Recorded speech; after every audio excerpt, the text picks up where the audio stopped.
Wow. Okay. So let's talk about what just happened last week in the markets. I mean, global markets, really, because it was a wild ride, to say the least. It was, yeah. It felt like one of those, those huge waves that come out of nowhere. Totally. It was a tariff shock, that's for sure. And the fallout, I mean, people are calling it the biggest equity sell-off since we were all dealing with the pandemic. No kidding. If you had, like, anything in the market, you definitely felt it. Oh, yeah. So let's break it down, figure out where this whole thing started, and why you should actually care.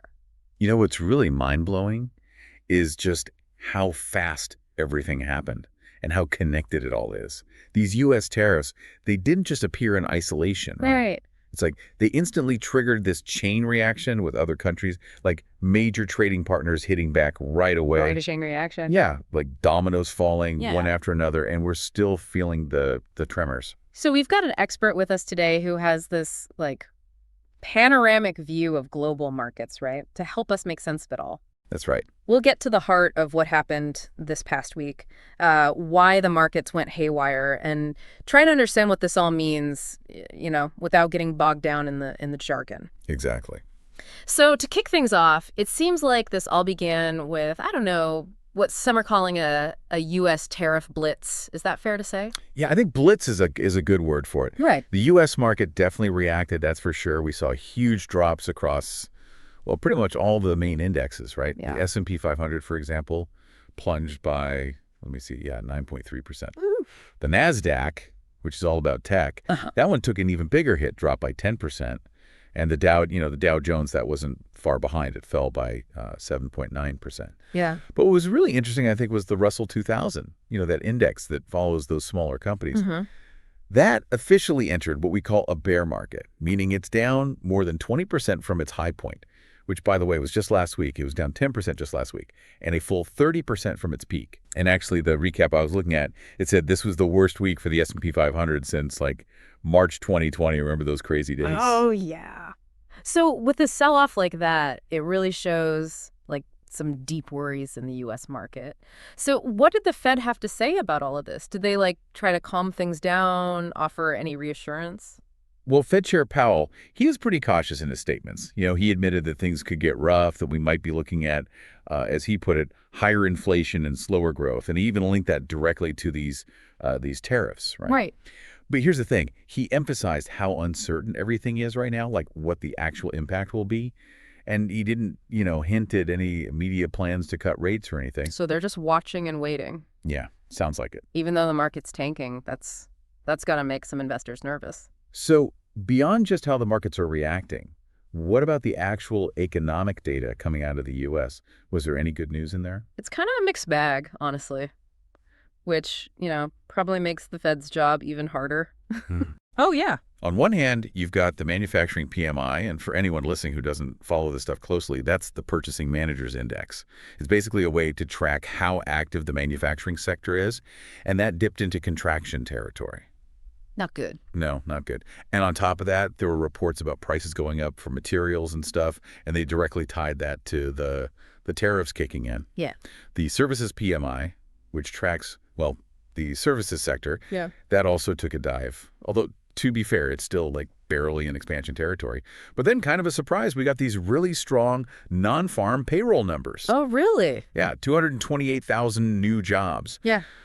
Which suggests at least that the job market is, holding up okay, even with all this other stuff going on. So it's like strong jobs, but manufacturing and services are weakening, all while we have this, like, trade war brewing. It's kind of confusing. Absolutely, yeah. Any other big movements in the U.S. markets worth mentioning? Well, we did see a big rally in U.S. Treasury bonds. You know the 10-year Treasury note, the one everyone watches as a benchmark? Yep. The yield on that dropped below 4%, which is like a classic sign that people are getting nervous and looking for safer places to park their money. Because they're worried about growth. Exactly. Yeah. And then, something else interesting, oil prices just totally crashed. Down to $62 a barrel. Wow. That's the lowest it's been since, like, April of 2021. Wow. And then last but not least, the U.S. dollar, it actually weakened. Like the USD index, which measures the dollar against other currencies, that was down 1% for the week and 5% for the year so far. Okay. Probably reflecting all this uncertainty around, what's going to happen with the U.S. economy. Right. So to sum up the U.S. situation, these new tariffs have really shaken things up, that's for sure. Growth is looking riskier, and while the Fed isn't hitting the panic button just yet, they're definitely on high alert. Now, this wasn't just a U.S. thing, right? This tariff thing had global repercussions. Let's talk about Europe and the UK. How did they handle all of this? Oh man, Europe felt it too. Just like the US, there was a lot of, anxiety showing up in the markets. European stocks, they took a tumble. The Euro Stoxx 600, which tracks a bunch of European companies, that was down over 8%. Ouch. You see the same thing with the big national indexes, like the German DAX, the French CAC 40, both down around 8%. Then you've got Italy's FTSE that dropped even more, over 10%. And what's really coming back now is this fear of stagflation, which is basically, slow economic growth mixed with high inflation. The dreaded stagflation. Yeah, that's like the nightmare scenario. It is, yeah, a real headache for policymakers. So what about the European Central Bank, the ECB? Did they react to all this, this volatility and the threat of stagflation? Were they feeling the heat to do something? It's definitely feeling the pressure. Yeah. The market is basically betting on a rate cut from the ECB as early as April. But you've got some key figures over there, like President Lagarde and Fabio Panetta. They've been publicly urging caution. Yeah, they're saying, hold on, let's not jump the gun. These trade uncertainties have thrown a wrench in their growth and inflation predictions. Yeah. Makes it way harder to decide what to do. So the market wants a rate cut to kind of cushion the blow, but the ECB is like, whoa, hold on, we need more information. Tricky situation. What about the economic data coming out of Europe? What was that telling us? Well, like the U.S., it was a bit of a mixed bag. Headline inflation, that kept going down. It hit 2.2%. Yeah. But core inflation, the one that filters out the really jumpy stuff like food and energy prices that actually missed the mark, came in lower than people were expecting. Huh. But here's a positive note. Unemployment across the Eurozone, that dropped to a record low of 6.1%. Wow. Which means the job market over there is still pretty strong, even with all this other stuff going on. Resilient, huh? So, to recap for everyone listening, the ECB, they're in a tough spot. Markets are screaming for a rate cut, but the uncertainty from these U.S. tariffs is making them hesitate. Now, let's hop over to the UK. They've got their own set of problems to deal with, right? How did they weather this global trade storm? Oh, they took a hit too. Their FTSE 100 index, that one fell by 7%. Yeah. But they've also got some homegrown issues adding to the mix, especially this whole thing about increasing transaction taxes. That's already started to cool down their housing market. House prices, which were going up, have stalled out in March. Interesting. And the number of mortgages being approved, that's down to a 6-month low. So the UK is getting hit from both sides, international trade problems and their own policy changes messing with a key sector like housing. So what's the Bank of England, the BOE, going to do about all this? They're in a tight spot, that's for sure. They're dealing with fewer mortgages being approved, inflation that just won't quit, and on top of that, all this uncertainty about the global economy because of these trade spats. That combo is likely to make them pump the brakes on any plans to loosen things up, policy-wise. They'll want to see how these trade tensions play out, how they affect inflation and growth before they make any moves. So, for those of you in the UK, get ready for a bumpy ride. It's a real mix of internal policy shifts and external pressures from these trade issues. It's like trying to steer a ship through a hurricane while someone's also messing with the engine. Go ahead. Now let's head over to Asia, specifically Japan and China, two huge players in the global trade game. How did they react to this sudden escalation in trade tensions? Well, Japan, with their big export economy, they were particularly vulnerable to these new tariffs, and their stock market showed it. The Nikkei 225 index, that dropped by 9%, and the 2PX, that was down 10%. Part of that was due to the new 24% tariff the U.S. slapped on Japanese goods, which is on top of the 25% they already had on cars. So investors started bailing out of sectors that are really sensitive to interest rate changes. And we saw Japanese government bond yields fall, which, usually means people are getting scared and looking for safer places to put their money. Yeah. It's a total flight to safety thing. Right. So a big hit to Japan's export engine. What about their currency, the yen? How did that fare? Actually, the yen got stronger. It appreciated to about 146 yen to the U.S. dollar. Huh. Interesting. Yeah, you might think a strong yen is a good thing, but it actually puts more pressure on Japanese companies trying to sell stuff overseas because it makes their products more expensive.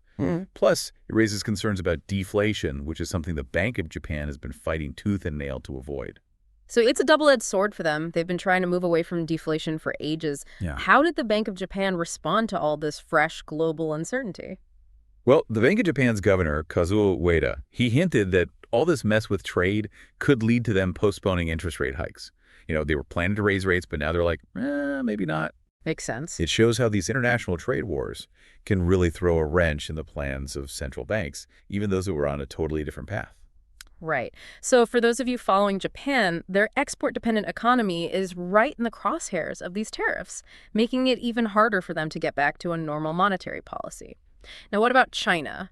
They're not exactly known for taking punches lying down, especially when it comes to trade. What did they do? Oh, they hit back and hard. What's really interesting is their financial markets were actually closed on Friday for the Qingming Festival holiday. Right. But even before the holiday started, their markets were already reacting to news of these retaliatory measures.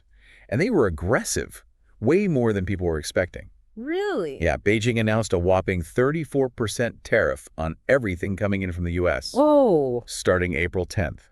And that's not all. They also put restrictions on exporting rare earth minerals. Those are super important for a lot of tech stuff. Oh, wow. And they launched investigations into U.S. medical device companies operating in China. Oh, and they banned imports of U.S. poultry and sorghum. Seriously? Yeah, and to top it all off, they blacklisted 11 U.S. defense firms. Okay, that's not messing around. That's a full-on counterattack. So this trade war just escalated big time. What's the likely fallout for China, economically speaking? Analysts are predicting that these tariffs could knock off like 1 to 2% of China's GDP. That's significant. It is. But most people also think that the Chinese government is going to roll out some support measures, fiscal stuff, to try to offset some of that damage. Okay, so trying to soften the blow. So for everyone trying to wrap their heads around this, China's quick and powerful response shows just how serious this trade conflict is and that they're not backing down. Exactly. So we've seen this tariff tsunami sweep across global markets, causing massive sell-offs and prompting cautious reactions from central banks around the world. And China's come out swinging. What's the big picture here? How do we connect all these dots? Well, if we zoom out a bit, what's become crystal clear this past week is how incredibly interconnected the global economy is. The U.S. making this tariff move, it didn't just affect them. It instantly set off this chain reaction, forcing everyone in the financial markets to reevaluate the risks. Yeah, the butterfly effect in action. Totally. Investors were worried about global trade getting choked off, which could really drag down overall growth. Right, makes sense. So looking ahead, what are the biggest unknowns here, the things we should really be paying attention to? That's a million-dollar question, right? Right now, it's way harder to predict what's going to happen with economic growth, inflation, and what central banks around the world are going to do. Yeah. These tariffs have thrown a huge wrench in the works, made everything way more unpredictable. So let's talk about next week. What kind of economic data should we be watching for starting April 7th to get a better sense of where things are headed?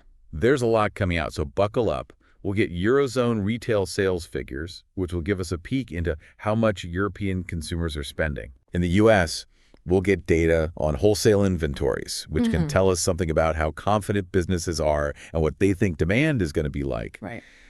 Then there are the minutes from the last FOMC meeting. That's the Federal Open Market Committee, the Fed's big decision-making body. Everyone will be poring over those to see if there are any clues about what they're thinking and what they might do next. Right. But the big one, the one everyone's going to be glued to, is the U.S. Consumer Price Index, the CPI. That's the key inflation indicator, and after all this tariff stuff, it's more important than ever. Absolutely. We'll also get updated numbers on U.S. initial jobless claims, which tells us about the health of the job market. Plus, GDP data from the U.K., the U.S. Producer Price Index, or PPI, and the initial reading of the University of Michigan Consumer Sentiment Index. Wow, a lot to digest. It is, yeah. And after the craziness of this past week, everyone's going to be analyzing every little detail of these data releases, trying to figure out what's going on and what it all means. So lots to watch out for, data-wise, that could either make people even more nervous or maybe offer some hope. So to recap for our listeners, the past week was all about tariffs. The U.S. kicked things off, global markets freaked out and sold off big time, central banks are watching closely but being cautious, and China fired back with a massive counterattack. And what's really striking is just how fast this all happened. It was like a a virus spreading through the global economy. Yeah. One country does something, and it instantly ripples out everywhere. It really highlights how important it is for everyone, not just financial experts, to understand how this global economic web works, because it affects us all. No kidding. These aren't just numbers on a screen. They have real-world consequences for everyone's finances. Absolutely. So as we wrap up, here's something to think about. We're seeing this apparent shift towards protectionism. What does that mean in the long run? How will these trade wars reshape those complex global supply chains that took decades to build? What's going to happen to inflation, not just now, but years down the road? And how should people and businesses rethink their investment strategies in this new world? These are big questions, and this past week has really brought them front and center. It makes you wonder about the future of globalization, about international trade as a whole. Right. This past week was a wake-up call, a reminder that the global economy is constantly changing. And if you want to navigate the challenges and opportunities out there, you've got to understand those changes. This is just the start of the conversation. Things are developing fast, and we'll be keeping a close eye on everything. Absolutely. Thanks for listening, and we'll be back soon with more updates as this story unfolds.